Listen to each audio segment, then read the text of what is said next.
여러분, 이 본문은 제가 작년 4월에 장애인 주일 때 이 본문을 가지고 한번 설교를 했었는데, 오늘은 동일한 본문이지만 좀 다른 관점에서 이 본문을 바라보고 또 새로운 메시지로 같이 은혜를 나눴으면 좋겠습니다.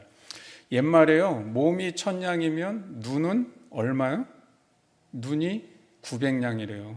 그만큼 눈을 굉장히 귀하게 여겼다는 것이죠. 여러분, 여러 장애들이 있지만 빛을 보지 못하는 장애가 굉장히 고통이 크답니다. 그래서 이 사람이 빛을 보지 못하면 스트레스도 지수가 굉장히 높게, 다른 사람들보다 훨씬 높게 나타나고 우울증도 훨씬 더 많이 이렇게 나타난다고 합니다.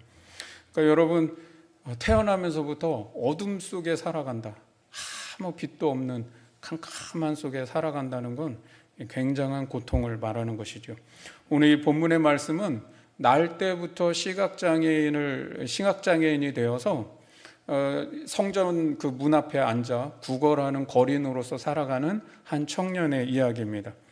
우리가 이 본문에서 늘 가장 집중해서 보는 부분이 어디일까요?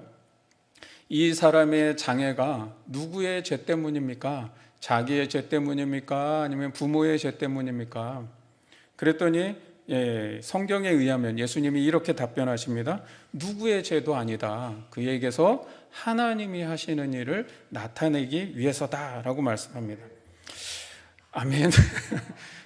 잘 들어보세요. 이제 여러분, 우리 이 말씀 때문에 지금 이제 아멘 하잖아요. 이 청년의 장애가 하나님의 하시는 일을 위해서, 그 일을 나타내기 위해서라고 우리가 그렇게 이제 해석을 하죠. 그래서 누군가의 고난에 대해서 하나님의 영광을 위해서입니다 라고 이렇게 말을 할 때가 있다는 거예요. 여러분, 뜻하지 않는 삶의 큰 어려움을 만나거나 또 질병을 만났을 때, 그런 걸로 고생을 할 때 속으로 아유, 내가 그럴 줄 알았어, 그거 그렇게 하더니 결국은 일이 터질 것 같더라. 여러분, 그 사람에게 무슨 죄가 있어서 벌을 받는 것처럼 그렇게 생각하는 경우가 있다는 거예요. 또는 그게 이거 다 저 부모 잘못이야, 부모 잘못. 부모가 저렇게 죄 지으니 그 자식이 잘 될 일이 있겠어? 사람들은 종종 어떤 사람의 고통에 대해서 그 고통의 책임과 원인을 찾으려고 할 때가 많습니다. 다른 사람의 고난을 죄와 연결시킨다거나 아니면 누구의 책임으로 말하는 것은 위험한 생각입니다. 그런데 이렇게 죄 때문에 그렇다라는 것은 좀 잘못된 것 같다라고 흔히 잘 생각은 합니다. 그런데 그게 다 하나님의 영광을 위해서예요 라고 할 때에는 그걸 은혜롭게 받아들인다는 거죠. 그런데 정말 하나님이 자신의 영광을 나타내시기 위해서 장애를 주셨을까요? 그렇지는 않잖아요. 그죠? 여러분, 평생 장애를 안고 살아가야 하는 이 청년의 고통이 누구의 죄 때문입니까? 라고 질문할 때 예수님께서 그거 하나님이 하시는 일을 나타내기 위해서야 라고 이렇게 답하셨을까요? 과연 예수님은 이 질문에 뭐라고 답변을 하셨는지, 요한복음은 이 치유의 기적을 통해서 요한 공동체의 성도들에게 무엇을 교훈하고자 했는지를 우리가 이 시간 좀 살펴보면서 우리의 신앙에 잘 적용할 수 있는 은혜가 있기를 주님의 이름으로 축원합니다. 여러분, 복음서에는요, 왜 유독 눈을 뜨게 하는 이 시각장애인을 고치는 기적이 많이 나올까요? 구약 성경 어디에도요, 죽은 자를 살렸다는 기적은 있어도요, 눈을 뜨게 하는 기적은 없습니다. 그래서 유대인들은요, 눈을 뜨게 하는 기적은 죽은 자를 살리는 것보다 더 어렵다라고 그렇게 생각합니다. 이 구약에도 보면 메시아가 오시면 그래서 죽은 자를 살린다 그러지 않고 메시아가 오시면 뭘 하세요? 눈먼 자의 눈을 뜨게 한다라고 예언을 하고 있습니다. 그러니까 예수님께서 메시아가 되신다는 증거를 하는 표적이 뭐예요? 바로 시각장애인을 치유하는 기적이라는 겁니다. 오늘 이 본문 1절의 말씀을 보면 날 때부터 맹인된 사람을 보셨다라고 말씀합니다.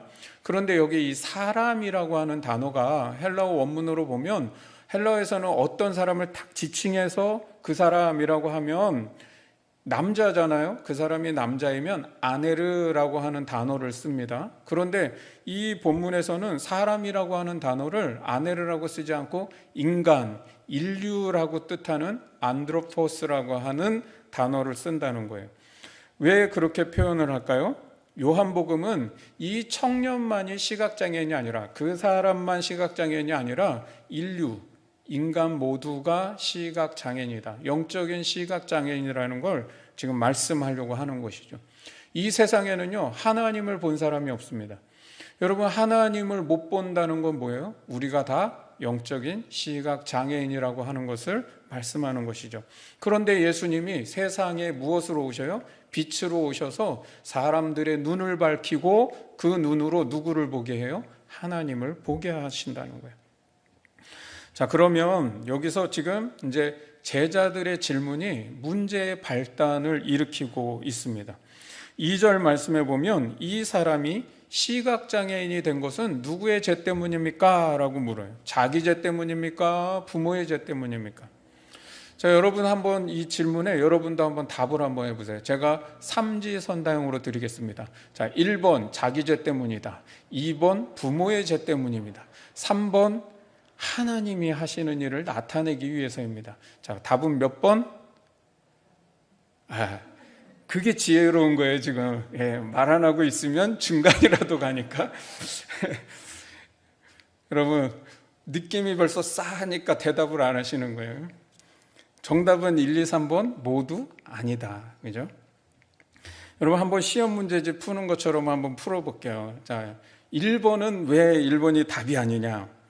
여러분이 말씀을 조금만 주의 깊게 읽는다면 1번은 답이 될 수 없다는 게 금방 나옵니다. 왜냐하면 날 때부터 시각장애를 안고 태어났다면 상식적으로 생각해 볼 때, 아니 자기죄라고 하는 말이 어떻게 성립될 수 있어요? 날 때부터 그랬는데. 여러분, 이게 성립되려면 뭐가 있어야 돼요? 불교에서 말하는 업보가 있어야 되는 거예요. 전생에 죄가 있어야 날 때부터 시각장애로 오는 거죠. 근데 유대인들은 전생을 믿지 않습니다. 그런데 왜 지금 이 유대 제자들이 자기 죄 때문입니까? 라고 하는 질문을 왜 할까요? 랍비들이 이렇게 말하기 때문이에요. 엄마 뱃속에서부터 죄를 짓고 태어나는 사람이 있다는 거예요. 그 근거를 어디서 찾습니까? 창세기에 보면 야곱과 에서가 엄마 뱃속에서부터 먼저 나오겠다고 싸우는 거예요. 이게 무슨 싸움이에요? 장자권 싸움을 하는 것이죠. 그러니까 엄마 뱃속에서부터 죄를 지을 수 있다는 거예요. 그래서 날 때부터 이러한 죄에 대한 징계가 있을 수 있다라고 생각하는 것이죠. 근데 이 청년은 뭐 쌍둥이도 아니고 뱃속에서 죄를 짓는다는 게 말이 될 수가 없는 것이죠. 2번이 답이 아닌 이유는 무엇일까요? 우리 에스겔 18장 20절의 말씀을 좀 같이 한번 보겠습니다. 범죄하는 그 영혼은 죽을지라. 아들은 아버지의 죄악을 담당하지 아니할 것이요 아버지는 아들의 죄악을 담당하지 아니하리니 의인의 공의도 자기에게로 돌아가고 악인의 악도 자기에게로 돌아가리라. 그러니까 범죄하는 사람은 자기 죄로 그냥 그 사람의 죄로 죽는 거지, 아버지의 죄악을 아들이 담당하고 아들의 죄를 아버지가 담당하는 일은 없다. 그냥 누군가가 의롭게 했다면 그 의로운 일의 열매를 자기가 얻는 것이고, 악한 일을 하면 그 악한 게 자기에게 돌아온다는 그 말이죠. 그러니까 부모의 죄를 자식이 벌받는다, 이건 있을 수 성경적인 게 아니라는 겁니다. 그런데 한때 한국교회에요, 이런 게 유행했습니다. 가게에 흐르는 저주를 끊으라, 그런 책도 있었고 그런 걸 많이들 교회에서 설교도 하고, 그게 이제 큰 문제를 한번 일으켰죠. 말은 무엇이냐면, 지금 당신의 죄를 회개하지 않으면 당신의 그 죄 때문에 자식이 잘못됩니다, 가정에 화가 임합니다, 그러니까 빨리 회개하십시오, 이거예요. 여러분, 이게 언뜻 막 설교 강단에서 막 그렇게 설교하면요, 아멘 한다니까요. 지금 내가 어떤 고난을 당하고 있다면 그게 조상의 죄 때문이라는 말을 한다는 거죠. 여러분, 이거는 무속신앙에나 있는 것이지 기독교 신앙은 그렇게 말하지 않습니다. 자, 그러면 이제 3번이 유력한 정답으로 남는데 3번은 왜 아니냐? 9장 3절의 말씀은 절 구분이 잘못되어서 생긴 오해이기 때문이라는 겁니다. 여러분, 성경에 장절이 있잖아요, 그죠? 몇 장 몇 절 이렇게 하잖아요. 근데 이 장의 구분은 이 장을 표시하기 시작한 것은 13세기부터 시작을 했고요. 절을 표기하기 시작한 것은 1551년부터 시작이 된 겁니다. 2주 전에 우리가 간음한 여인의 본문을 볼 때에도 8장부터 시작하는 게 아니라 사실 그 본문은 그 바로 앞에 7장 53절부터 시작을 해요. 그 이유가 뭐예요? 여기서도 역시 절 구분이 잘못되었기 때문에 한 절이 7장 맨 끝절로 떨어져 나간 것이죠. 오늘 이 9장 3절과 4절도 그렇게 절 구분이 잘못되어 오해가 생긴 겁니다. 원래 3절은 저 사람의 죄도 아니고 그 부모의 죄도 아니다라고 하고 끝나야 되는 거예요. 그리고 하나님이 하시는 일을 나타내기 위해서라는 이 말은 어디로 가야 되냐? 4절로 갔어야 된다는 것이죠. 성경 번역에는요, 사람이 하는 일이기 때문에 간혹 이런 오류가 있을 수 있습니다. 여러분 사진을 한번 보세요. 미켈란젤로의 모세의 상입니다. 이 모세상에 보면 모세의 머리에 뿔 달려 있죠? 뿔 2개가 나 있습니다. 이 사람이 머리에 어떻게 뿔이 났을 수 있을까요? 예. 그 이유는 뭐냐면 중세 예술가들이 당시에 보던 성경이 어떤 성경이냐? 불가타 성경이에요. 이 불가타 성경은 라틴어 번역 성경입니다. 그런데 성 예로니무스라고 하는 사람이 라틴어 번역 성경을 기록할 때에 이 히브리어에 모세의 얼굴에 광채가 났다라고 하는 이 부분을 광채, 빛나다라는 뜻은 카란이고요. 뿔이라고 하는 것은 캐런이라는 말입니다. 그런데 번역을 할 때 광채로 번역한 게 아니라 뿔로 번역을 한 것이죠. 그러다 보니까 이 불가타 성경을 본 사람들은 어떻게 해요? 모세의 머리에 뿔이 난 것으로 표현을 잘못한 것이죠.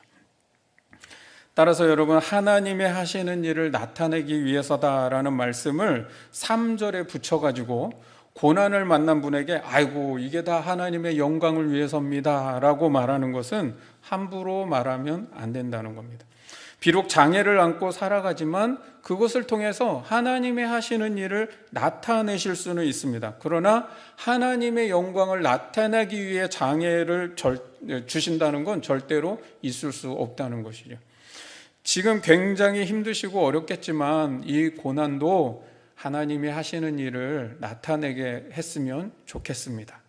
믿음을 잃지 말고 우리 한번 같이 기도해요. 우리가 이렇게 위로하는 건 될 수 있어요. 그러니까 그 장애가 하나님이 하시는 일을 나타낼 수 있게, 하나님이 영광이 되게 그렇게 되었으면 좋겠습니다. 이건 좋지만 지금 고통의 자리 가운데 있는 사람에게 하나님이 얼마나 영광을 받으시려고 그러나 기대가 됩니다. 막 이런 말은 하면 안 되는 거죠. 근데 그런 말 해요. 예, 그런 말을. 따라서 여러분 예수님의 답변은 그냥 누구의 죄도 아니다 하고 끝나야 되는 거예요. 그러면 예수님이 누구의 죄도 아니다라고 그 답변을 그렇게 딱 끝내신다면 그게 무엇을 의미하는 말일까요? 이 사람의 장애가 누구의 죄도 아니다라는 거예요. 여러분 누구의 죄도 아닌데 이 장애를 안고 살아가야 되는 이 사람은 얼마나 불쌍한 사람이냐는 거예요. 지금 평생 시각장애를 안고 구걸하며 살아가야 하는 이 청년에게 장애의 원인을 따져서 그것을 안들 무슨 소용이 있겠습니까? 예수님의 답변은 평생 장애를 안고 살아가는 이 청년을 불쌍히 여기는 마음을 가지라라고 말씀하는 것이죠. 누구의 죄도 아니라는 거예요. 그러니 얼마나 불쌍하냐는 거예요. 그래서 4절에 하나님이 하시는 일을 나타내기 위해서 나를 보내신 분의 일을 내가 지금 낮 동안에는 해야 된다라고 말씀하시는 거예요. 여러분 낮 동안에 해야 된다라는 이 말씀의 뜻이 뭐냐면 예수님이 뭐라 그랬어요? 세상의 빛이라 그랬죠. 그러니 예수님이 이 세상에 있을 동안에는 뭐가 되는 거예요? 낮이 되는 것이죠. 그러니까 내가 이 세상에 있는 동안에는 하나님이 하시는 일을 나타내기 위해서 이렇게 가난하고 병들고 힘없는 사람, 억눌린 사람을 위해서 내가 부지런히 일을 해야 된다 이렇게 말씀하시는 거예요. 그게 바로 생명을 불어넣는 그런 일들을 하는 것이 바로 나를 보내신 분의 일을 나타내는 것이다, 일하는 것이다 라고 말씀하시는 거예요. 자, 이렇게 오류를 좀 바로잡아서 다시 이 본문을 본다면 어떻게 해요? 3절의 말씀은 이 사람의 장애는 누구의 죄도 아니다. 그러면 이 사람이 얼마나 불쌍한 사람이냐라고 끝나야 되는 것이고 4절에서 그러니 아직 내가 이 세상의 빛으로 있는 낮 동안에는 하나님이 하시는 일을 나타내기 위해서 나를 보내신 분의 일을 서둘러서 빨리 해야 된다는 거예요. 3절에다 붙이면은요, 제비다리 부러뜨려 놓고 다시 고쳐주는 거하고 똑같은 거예요. 그죠? 날 때부터 몇십 년을 장애로 살아가도록 그냥 방치해 두었다가 하나님이 하시는 일을 나타내기 위해서 장애를 고쳐주시는 건가요? 하나님은 절대로 그런 분이 아니십니다. 근데 4절에다 붙이면 자기 죄도 아니고 부모의 죄도 아닌데 평생을 장애인으로 살아온 이 청년을 불쌍히 여기신다는 거예요. 그래서 내가 세상에 있는 동안에는 이런 불쌍한 사람들을 한시 빨리 고쳐주어야 한다라고 말씀하시는 것이죠. 왜냐? 언젠가는 내가 이 세상을 떠나기 때문에 밤이 올 것이기 때문에라는 거예요. 여러분, 따라서 하나님이 하시는 일을 나타내기 위해서 장애가 있는 것이 아니라 장애를 가진 약자들을 불쌍히 여기는 마음으로 그들을 돌보고 살리는 일을 해야 하나님의 하시는 일을 나타낼 수 있다라고 말씀하시는 거죠.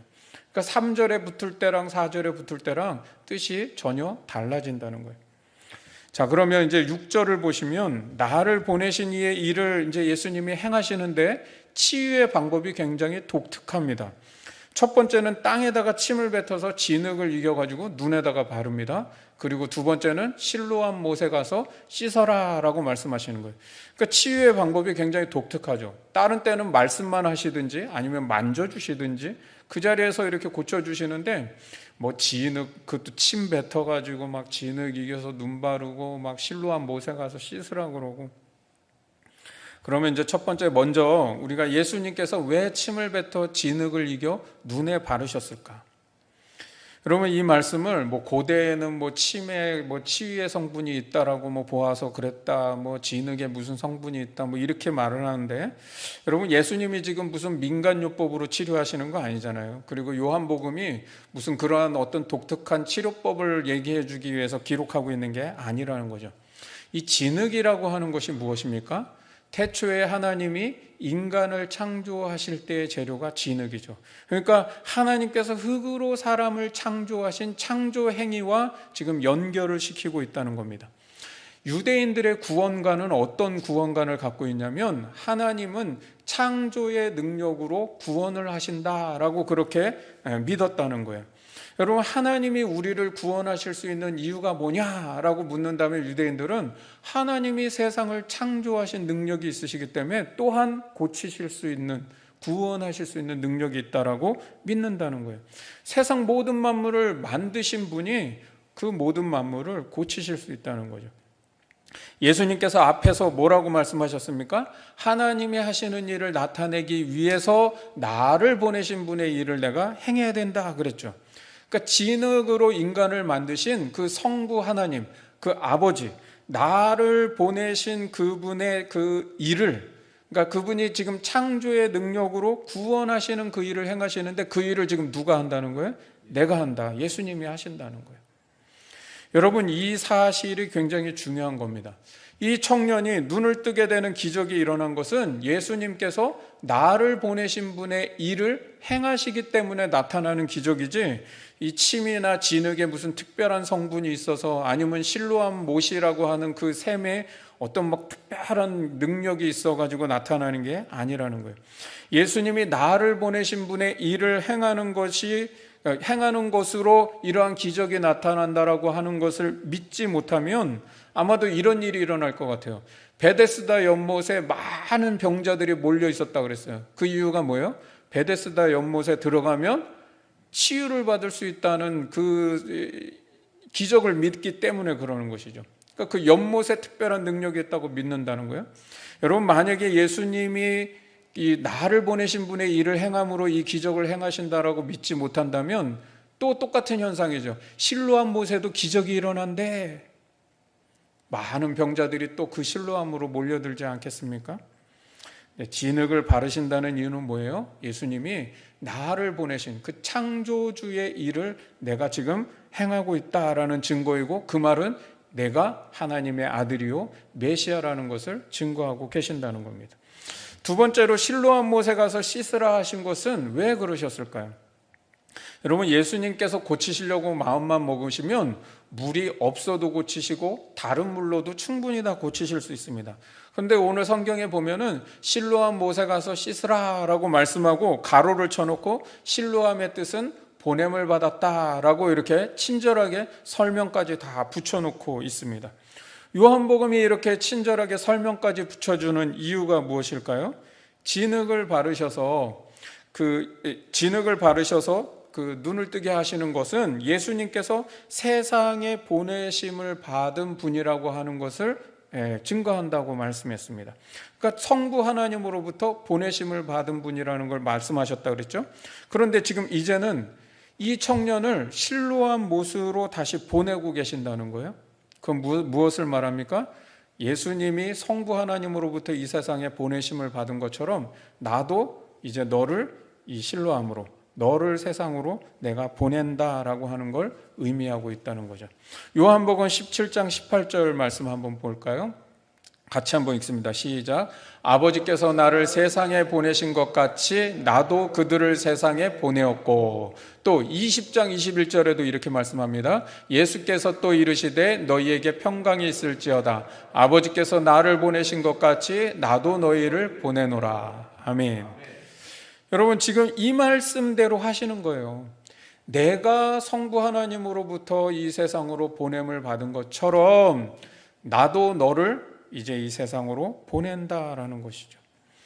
여러분, 실로암 못에 가서 씻게 하신 것은 단순히 치유의 기적을 베풀기 위해서 보내신 게 아니라, 치유는요 안 가도 할 수 있고 물이 없어도 하실 수 있습니다. 그런데 실로암 못으로 보낸다는 건 내가 세상으로 보냄받은 것 같이 나도 너를 보내노라 라는 것이죠. 그래서 너로 하여금 이 세상의 빛으로 내가 보낸, 그러니까 너를 보낸 나의 일을 너가 이 세상에서 감당하도록 하기 위해서다라고 하는 걸 말씀하신다는 거예요. 여러분, 하나님의 하시는 일을 나타내기 위해서 장애를 주신 것이 아니라 예수님께서 우리를 세상의 빛으로 보내셨다는 걸 내가 깨닫고, 우리도 이 세상을 살아가는 동안 빛으로 살아가면서 나를 보내신 분의 일을, 즉 예수님이 하시는 일을 부지런히 감당할 때 그때 뭐가 나타나요? 하나님 하시는 일이 나타난다는 거예요. 예수님께서 그 당시 장애에 대한 인식이 잘못돼서요 고통을 당하고 있는 청년을 치유하신 것처럼 우리도 어떻게 하라는 거예요?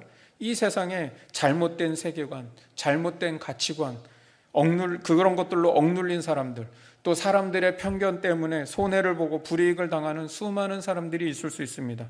우리가 그런 세상에 뭐로 보내졌다고요? 빛으로 보내졌다는 거예요. 나를 보내신 예수님의 일을 거기서 부지런히 감당해야 한다는 걸 말씀하는 겁니다. 그럴 때 하나님의 일이 나타난다는 거예요. 그래서 여러분, 말로만 하나님의 영광을 위해 산다, 이제 그런 말을 할 게 아니라 진짜 하나님이 하시는 일을 나타내기 위해서는 좀 주변을 둘러보고 살아야 합니다. 여러분, 너무 나만 바라보고 나 하나, 내 가족 여기에만 눈이 머물지 말고 좀 주변을 둘러보면서 살아갑시다. 날 때부터 시각장애인으로 살아간 이 청년, 보이지도 않아서 무엇을 요청할 수도 없는 사람입니다. 그런데 그런 사람에게 예수님이 먼저 보시고 다가가셔서 고쳐주셨습니다.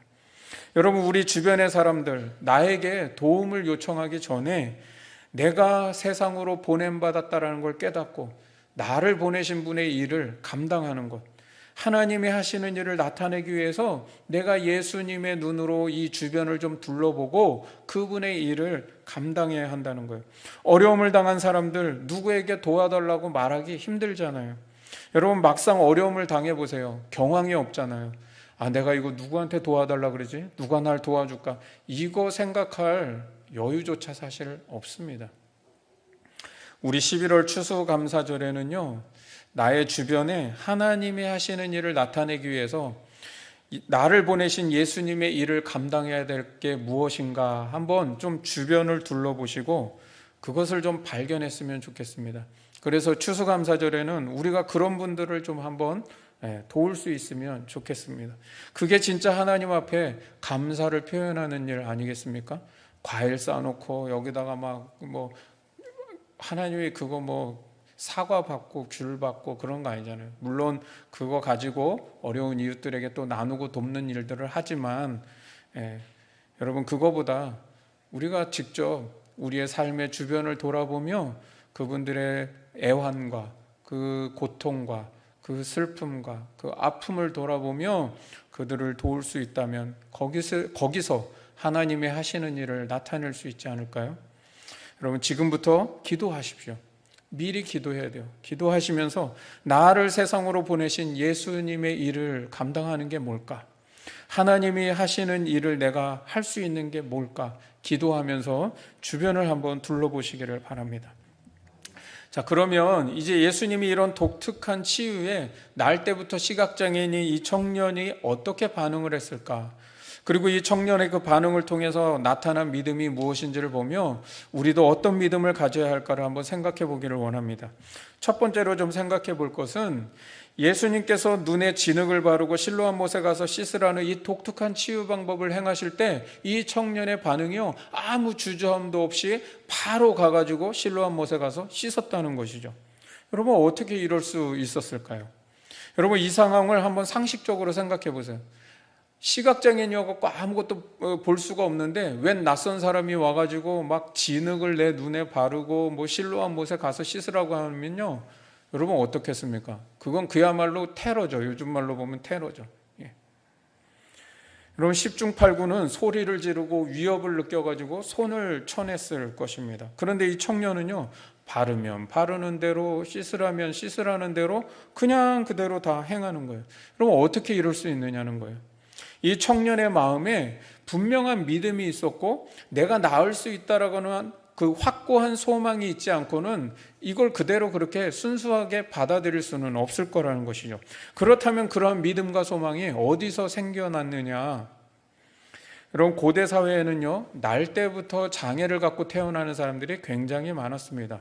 그래서 날 때부터 시각장애인, 날 때부터 지체장애, 날 때부터 언어장애를 가진 사람들이 굉장히 많았어요.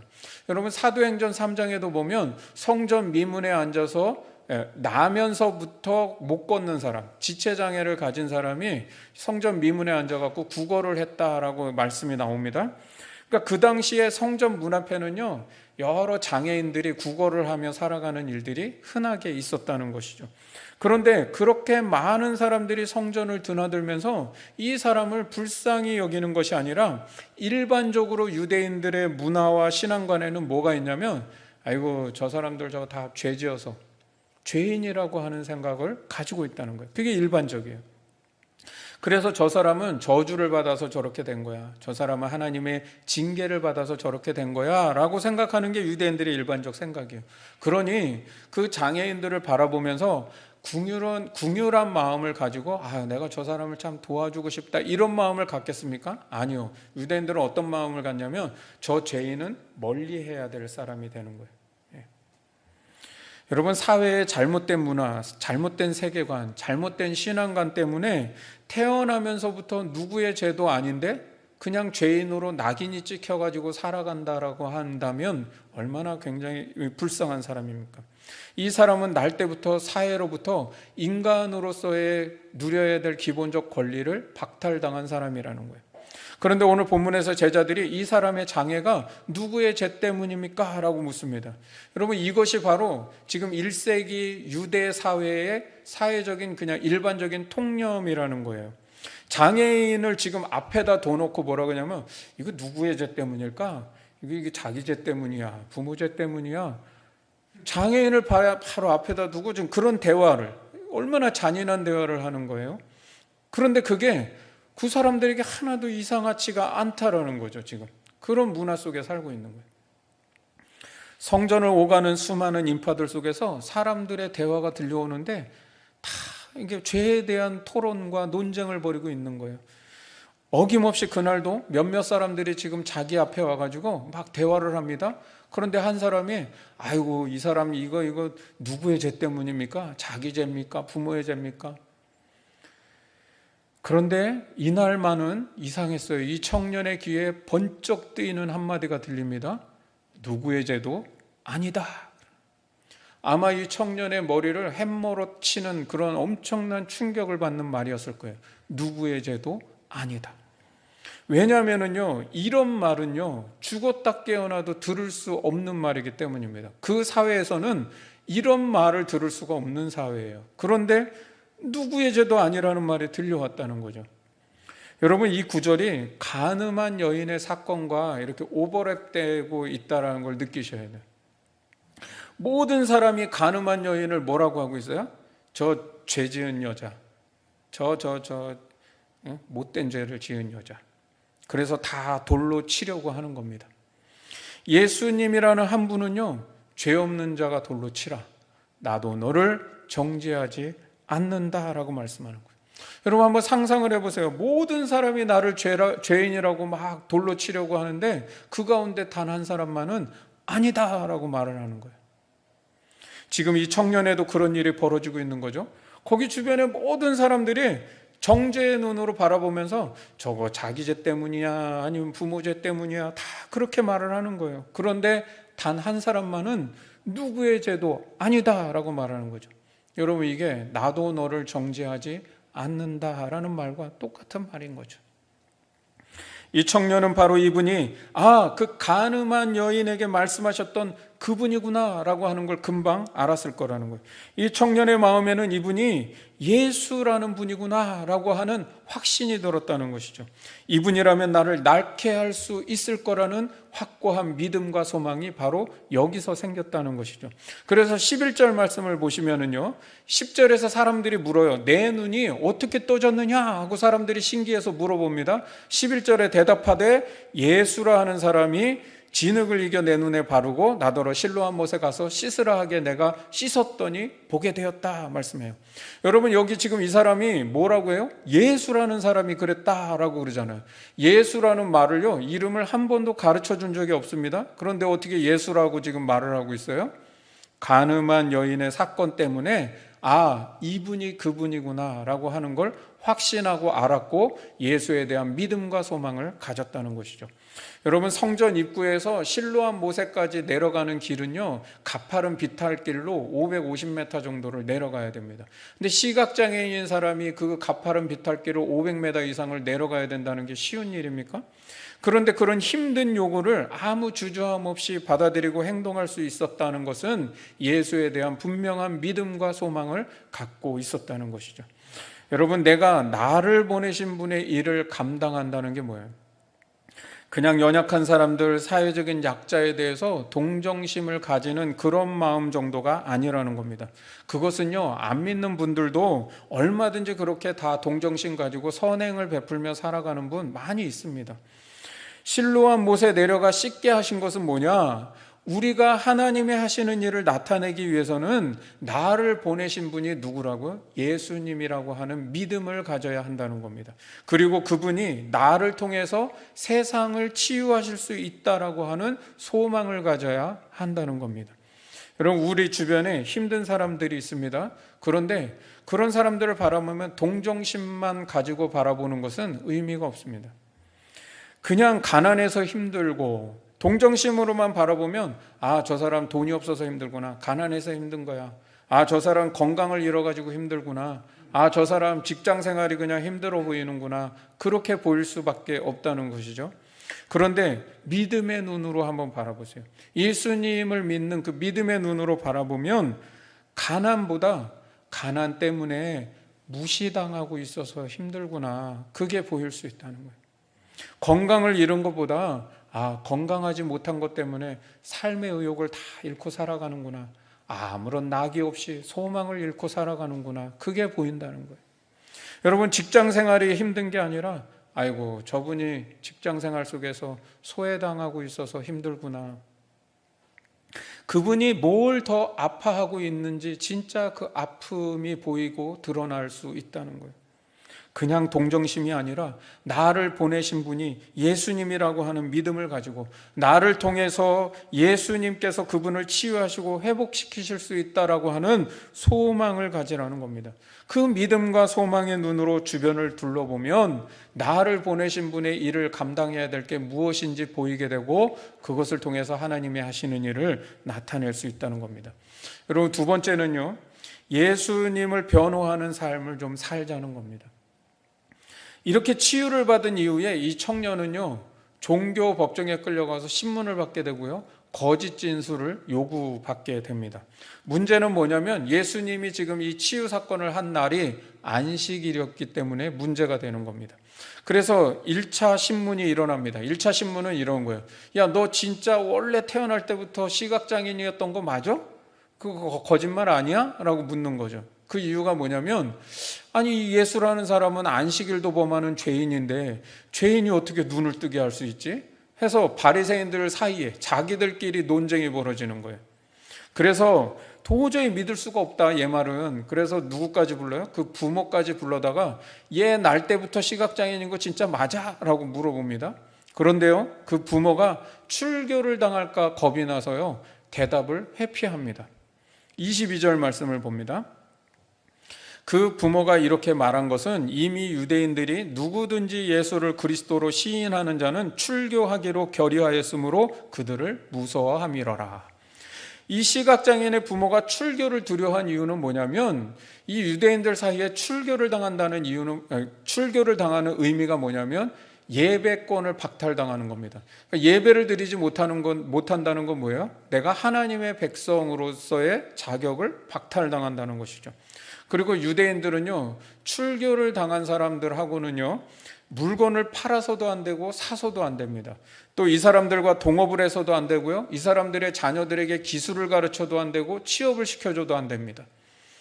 출교라고 하는 말은 뭐냐면 종교적으로, 사회적으로, 경제적으로 이제 모든 면에서 고립이 되는 삶을 살아가게 된다는 뜻이죠. 그런데 이 청년은요, 부모와는 달리 신문을 받으면서 전혀 그런 두려움이 없는 것을 보게 됩니다. 24절과 25절을 보겠습니다. 24절에 이에 그들이 맹인이었던 사람을 두 번째 불러 이르되 너는 하나님께 영광을 돌리라. 우리는 이 사람이 죄인인 줄 아노라. 25절에 대답하되 그가 죄인인지 내가 알지 못하나 한 가지 아는 것은 내가 맹인으로 있다가 지금 보는 그것이니이다. 여러분, 바리새인들이요, 이제 두 번째 불렀다 그랬잖아요. 2차 신문이 시작되는데 2차 신문은 이렇게 합니다. 너는 하나님께 영광을 돌리라, 이렇게 말하는데 이건 뭐냐면 종교 법정에서요, 오직 진실만을 말할 것을 선서합니다 라고 하는, 그 요즘 말하면 법원에서의 그렇게 선서하는 내용이 너는 하나님께 영광을 돌리라, 이 얘기예요. 그리고는 또 이 청년에게 이렇게 말합니다. 우리는 이 사람이 죄인인 줄 아노라. 이 말은 뭐냐면, 야, 너 저기 진술할 때 어떻게 진술해야 되는지 알지? 그 사람 죄인이다. 응? 죄인이라고 진술해야 돼. 미리 답을 주고 지금 거짓 진술을 요구하는 거죠. 그런데요, 이 청년의 대답이 굉장히 당돌하게 반박하면서 증언을 합니다. 나는 그가 죄인인지 모르겠다. 그러나 확실한 거 하나가 있는데 내가 맹인으로 있다가 지금 본다는 것이다. 여러분, 이 고백이 왜 중요하냐면 이 뒤에 나중에 31절부터 33절에 보면은 이렇게 말해요. 이 바리새인들에게 이렇게 말해요. 이상합니다. 창세로부터 내가 사람이 맹인의 눈을 뜨게 했다는 얘기를 들어본 적이 없습니다. 여태까지 그런 이야기를 들어본 적이 없는데 하나님이 죄인의 말은 듣지 아니하시고 의인의 말을 들으시는 줄 압니다. 그런데 지금 이 사람이 내 눈을 뜨게 했단 말이죠. 그러면 이 사람이 하나님으로부터 오지 않고는 어떻게 이런 일을 행할 수 있습니까? 라고 즉 이제 신앙 고백을 하는 거예요. 이 사람은 분명히 하나님으로부터 온 메시아입니다. 이 청년에게는요, 이렇게 예수님은 분명히 죄인이 아니라고 하는 확신이 있었다는 거예요. 왜요? 내 눈을 뜨게 했기 때문에. 여러분, 우리가 예수님을 변호하는 삶을 살아야 한다라는 게 무슨 말씀을 의미하는 걸까요? 지금 예수님의 상황이 어떤 상황입니까? 이 예수님의 상황을 잘 보시면 모든 사람이 돌을 던지려는 사람 앞에 서 있는 가늠한 여인과 같은 처지로 있다는 것이죠. 모든 사람이 아이고 저 사람 저주받아서 그래, 저 사람 하나님께 벌 받은 거야, 저 더러운 죄인이야 라고 낙인을 찍는 자신의 모습과 같다는 거예요. 그런데 그때 예수님이 뭐라고 어떻게 해주셨어요? 이 청년에게 또 그 가늠한 여인에게 편이 되어주는, 모두가 낙인 찍을 때 아니다라고 얘기해 주시는 그 단 한 사람으로 변호해 주셨던 것처럼 이 청년이 예수님의 편이 되어서 예수님을 지금 변호하고 있다는 것이죠. 그 변호하는 한 사람이 되어주고 있는 거예요. 부모도 출교가 두려워서 말을 못하고 있는데 이 청년은 그 바리새인들 앞에, 그 종교법정 앞에서 당당하게 예수님을 변호하는 한 사람으로 서 있다는 거예요. 여러분, 그 변호의 증거가 뭐예요? 내가 전에는 시각장애인이었는데 지금은 본다는 겁니다. 여러분, 코로나 시대를 맞아서 교회에 대한 이미지가 세상 사람들에게 더 안 좋아졌습니다. 여러분, 오징어 게임 보시면 요즘 세계적으로 막 다 유행을 한다 그러잖아요, 오징어 게임이. 근데 그 드라마에 보면 은근히 기독교 신앙을 조롱합니다.